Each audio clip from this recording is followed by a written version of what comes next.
Ängesjö, Hälsingland. En hel värld av skogar, bäckar, åar och sjöar som levande gjorts av människor i århundraden. Skogen och vattnet har något gemensamt. En dold storslagenhet, ett djup som talar till oss och lånar våra röster. En särskild förtrolighet råder här mellan landskap och människa, dit vi alltjämt återkommer för att drömma och minnas. När hänfördes jag av skogen för första gången? När följde jag senast landskapet och dess vatten vandrade ut efter dess stränder? När förblev jag helt stilla vid vattnet en sommarkväll? Det lugna, sovande vattnet vid sjöns strand. När lyssnade jag någonsin till en mångfald av ljud, tystnader, rörelser, berättelser som gör att ett landskap kommer till liv?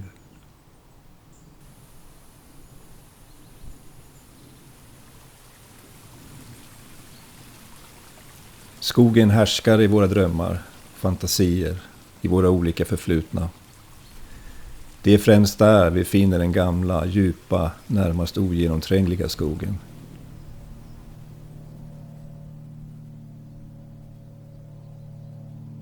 I verkligheten är det mest nya skogar vi ser, eller inga alls.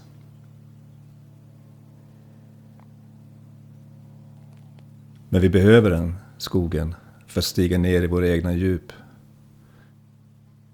Utan skogen blir livet ett lån på måfå och vi går vilse i tillvaron, i varat. Mina äldsta minnen av skogen är över 100 år gamla och inte mina egna, utan mina far- och morföräldrars minnen.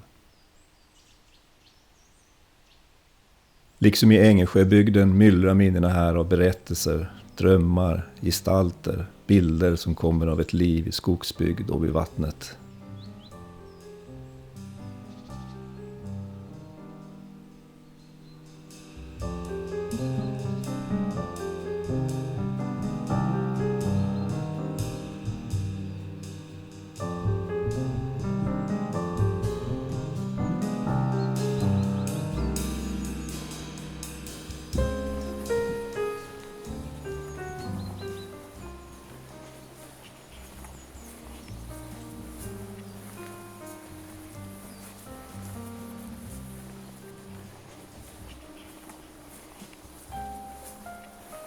När vi under tystnad vandrar genom skogen med lokalhistorikern Yngve Eliasson så delar vi en fruktbar och stark samhörighet med skogen och människorna som lever och har levat på platsen.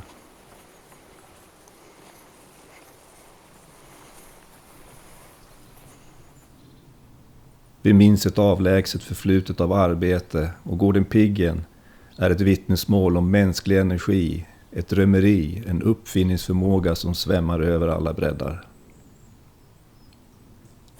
Det var ju en bondspojk då från Ängesjö som byggde det här från början på 1870-talet. Som flyttade hit. De hade mark hit. Han var från gården Kröjars. Och han övertog halva hemmanet då här. För här gick stora vägen mellan Hälsingland och Härjedalen. Och här tänkte jag att han skulle kunna överleva på forbönderna som gick förbi här. Mm. Så han startade handelsbod och han hade övernattning för både bönderna och hästarna.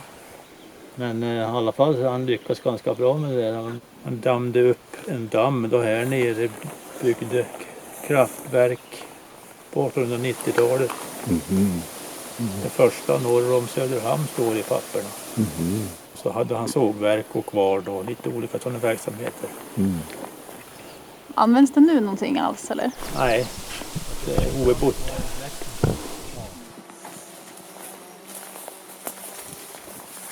När vi följer spåren från det aktiva livet i historien, detta väldiga rum som tycks ligga förlorat i skuggan, så är det med en närmast poetisk känsla av förlust och glömska. Föremålen, lämningarna är tyngda av minnen och är så vackra på sitt sätt att vi inte kan slita blickarna från dem. De existerar och är värdiga att existera.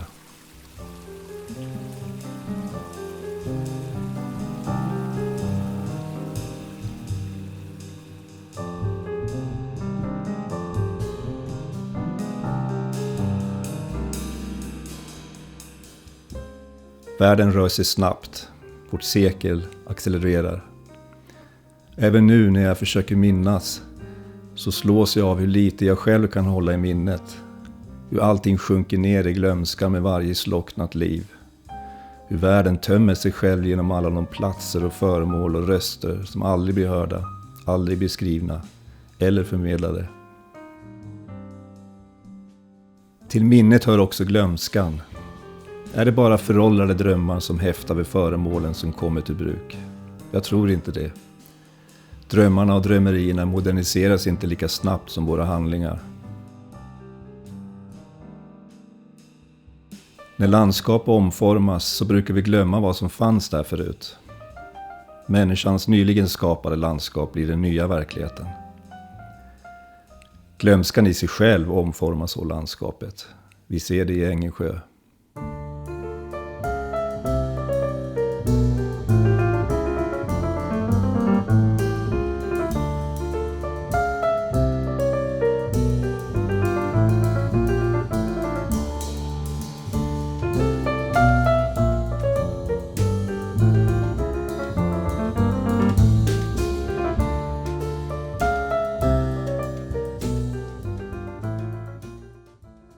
Min mamma och pappa har ju varit här varenda sommar. Pappa började väl att fria här. Cykla från Örsen och hit och fria till mamma på 35 eller 36 var det väl.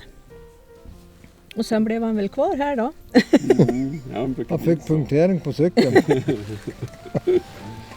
Hur är största skillnaden om man tänker på Ängelsjö när det gick i skolan och Ängelsjö idag? Liksom, eller om man bara försöker sätta ord på men det var ju mycket mer folk och det fanns ju affär. 2 affärer.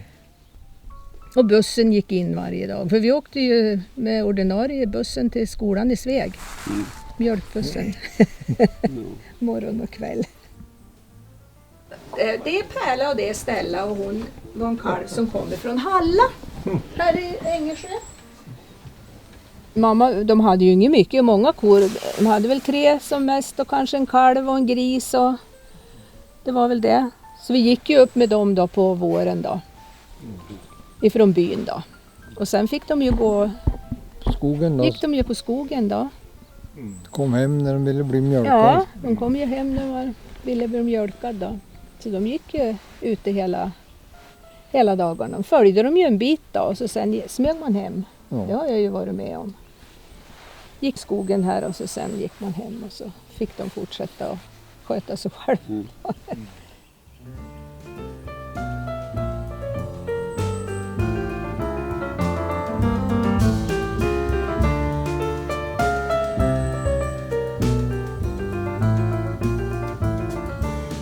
Bara ett stenkast från Birgitta och Lars-Erik hittar vi den gamla ladan som glömts av drömmarna själva.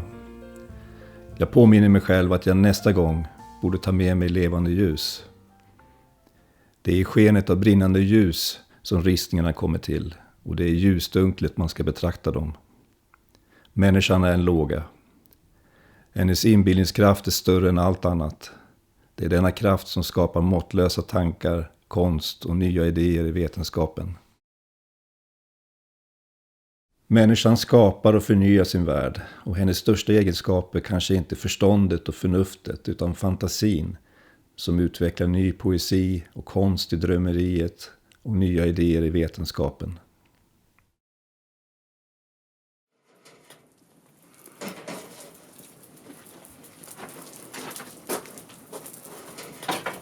I röken som stiger längs den svarta härden härskar Marco på Skogsmuseet i Ängelsjö.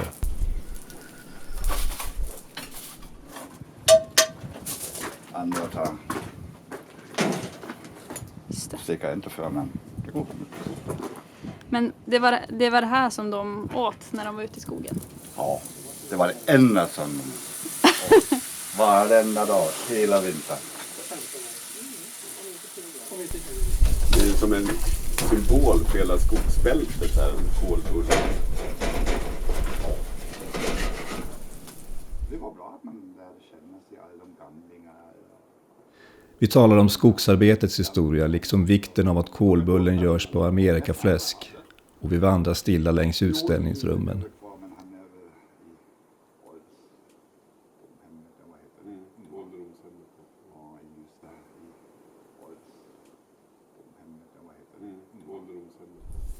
Men hur mycket folk är det på en dag ungefär?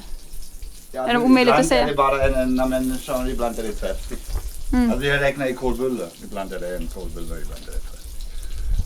Och så på sommarfesten, ja det är 250 kanske. Det är väldigt gott kolbullar måste vi säga. Vi har ätit några stycken idag. Ja, men det är så nära original man kan komma. Ja. Med Ystad och Amerikafläsk.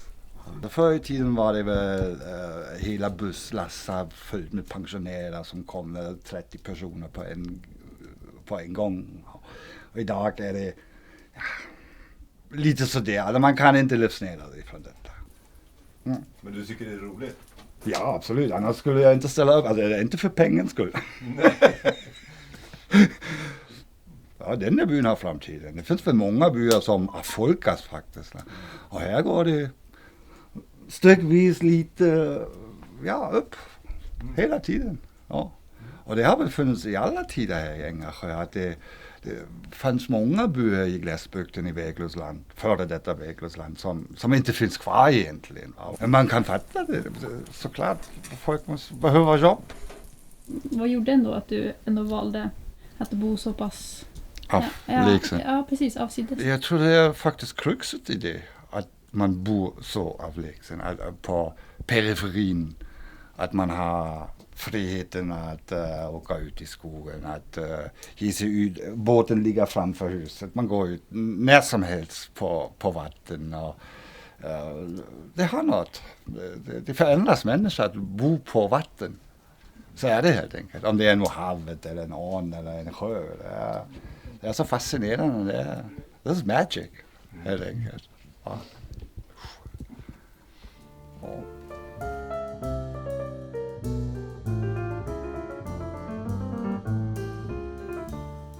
På kvällarna i Ängersjö är det aldrig långt till det stilla vattnet, det lugna, sovande vattnet i en sjö, i en damm.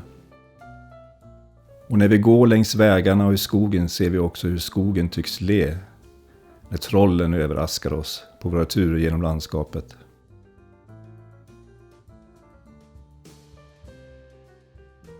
Trots alla ljud och rörelser genom historien så kan skogen och vattnet upplevas som tyst och vi upplever en inre frid.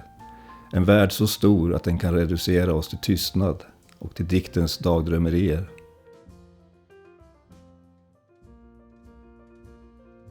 Men det är så vår röst blir ett med världens röst. Världen tar till orda genom vår upplevelse.